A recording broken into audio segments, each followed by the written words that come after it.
Congratulations on finishing the muscle contraction video. That was a lot of information. After going into such great detail, we're going to zoom back out and look at it from a much larger scale. There are two types of skeletal muscle fibers. The first one is called slow twitch. It doesn't move very fast. The other one is the fast twitch. Just like this little turtle, he's booking it on this little skateboard. With slow twitch and fast twitch, they have two different functions. Slow twitch is aerobic, and it's good for longer durations, slower speeds, and endurance. If you are going to run a marathon, you are using your slow twitch fibers. They are dark colored. In comparison, fast twitch muscle fibers are anaerobic, they are used for explosive power, fast speed, and they fatigue very quickly. They are white in color.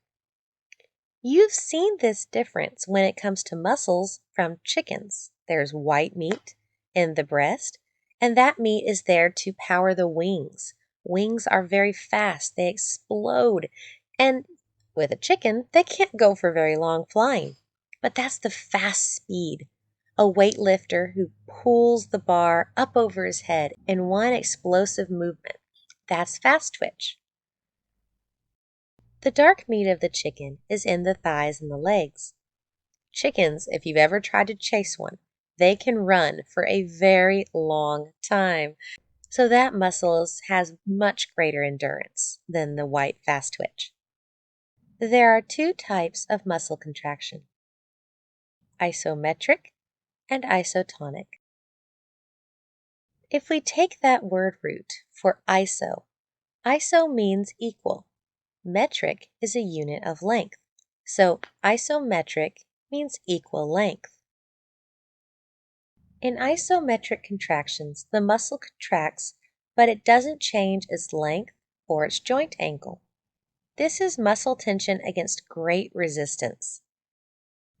Examples of isometric contractions are something like holding a tray steady that weight is added to.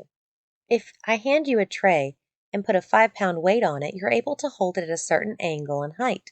If I put another 5-pound weight on it, you're able to maintain that same position of the tray, even though I changed the weight, so you should be using more muscles.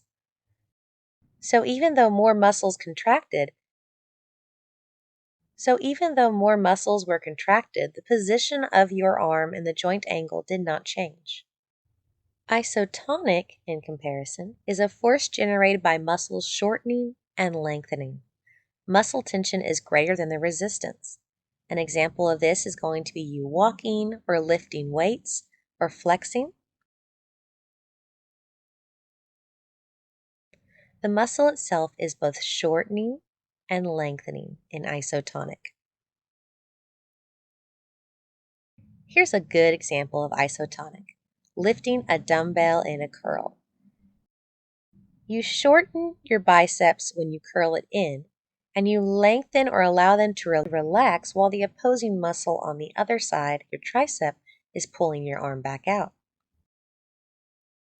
Whereas isometric contraction has your muscle contracting but not shortening. It's just holding that dumbbell steady.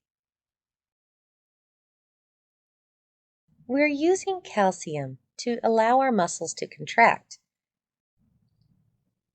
The calcium has to come, move the troponin and the tropomyosin, allowing the myosin to bind and pull the actin.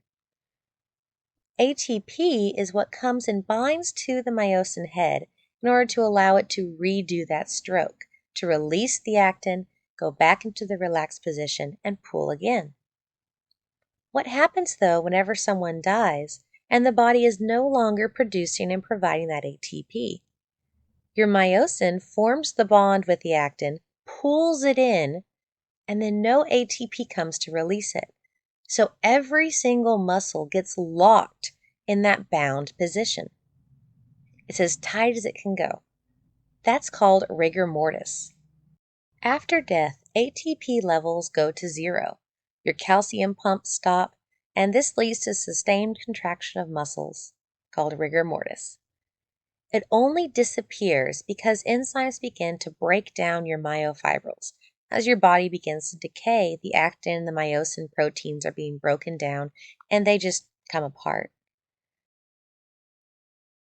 This knowledge of rigor mortis has allowed forensic investigators to identify how long someone has been dead, depending on what situation their body is in.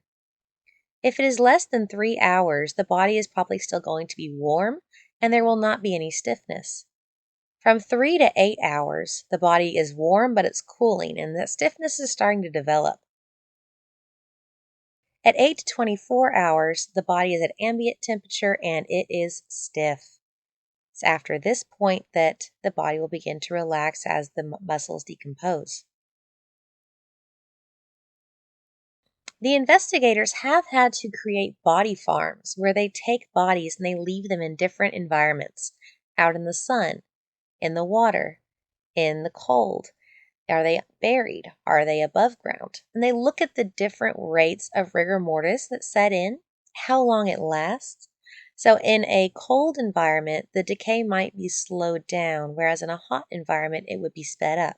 Say in a Houston house where the AC went off and someone died, very quickly that body would decompose compared to someone who passed away in their car in the snow. Using that data from all of the bodies they've studied, they're able to identify how long it's been since someone has died based on the rigor mortis.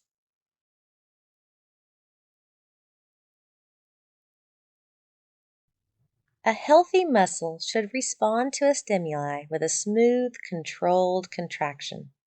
When a muscle twitches, it gives a single brief, jerky contraction. This is a problem as the muscle cells are just not working correctly. Muscles have a graded response. A muscle contraction strength is controlled by how many muscle fiber cells are being activated. If I were to hold a 2-pound dumbbell and flex it, I wouldn't need to use very many of my motor units. So I would stimulate some of them to contract it, but it wouldn't need a lot. If I then picked up a 20-pound weight and tried to flex that, I'm having to activate a larger number of all of those muscle fiber cells and myofibrils in order to provide the power to lift the 20-pound. It's always funny. If you try to pick something up that you expected to be heavy, say you picked up a gallon of milk and then somebody swapped it with an empty one and you picked up the empty one and all of a sudden you picked it up and your hand just shot up straight in the air. Your body expected to have a milk jug weight and they expected it to be pretty heavy and they activated more muscles than they needed. So whenever you picked it up, it shot up in the air. That's an example of your body trying to gauge and have an idea of how many muscle fiber cells it's going to need for any certain movement. The energy source for your muscles is ATP. It is generated by 3 different ways. Either by taking creatine phosphate, which is a type of either by taking creatine phosphate and transferring energy to ATP, or by aerobic respiration, where glucose is brought in and it's broken down in the presence of oxygen, resulting in ATP, or lactic acid fermentation, when glucose is broken down without the presence of oxygen. ATP can be generated by any of these 3 methods, and it's used to power the muscle movement. When a muscle works for an extended period of time, then its supply of oxygen and ATP begin to run low. Lactic acid accumulates and your soreness increases. You could be damaging your muscles as you use them a lot. Your muscle contractions become weaker and weaker until they finally stop. Atrophy is when your muscle wastes away if it's not stimulated, decreasing in size and strength.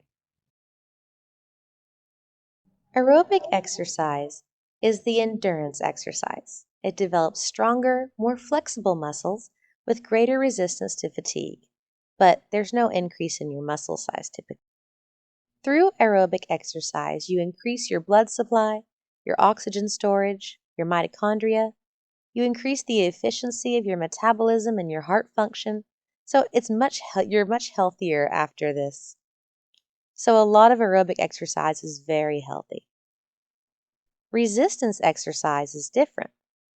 It's whenever you have resistance or isometric exercises of your muscles against an immovable object. Your individual muscle cell size increases, and your muscle's overall size and strength increases. We can do this with weights and even use our own body weight.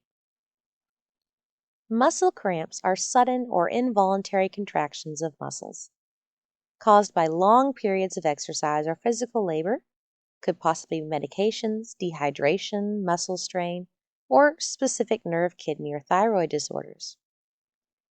For the medical condition, an inadequate blood supply, nerve compression, or mineral depletion could all help cause a cramp. If you've ever had one, like in your leg, it is very painful to have a muscle cramp up and you're not able to relax it.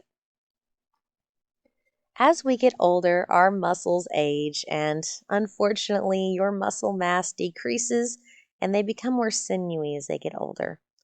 Your strength decreases by 50% by age 80. Some resistance and aerobic exercises are going to help us keep that muscle strength for as long as possible. Muscular dystrophy is an inherited muscle-destroying disease that leads to muscles atrophying or just shrinking and wasting away and degeneration.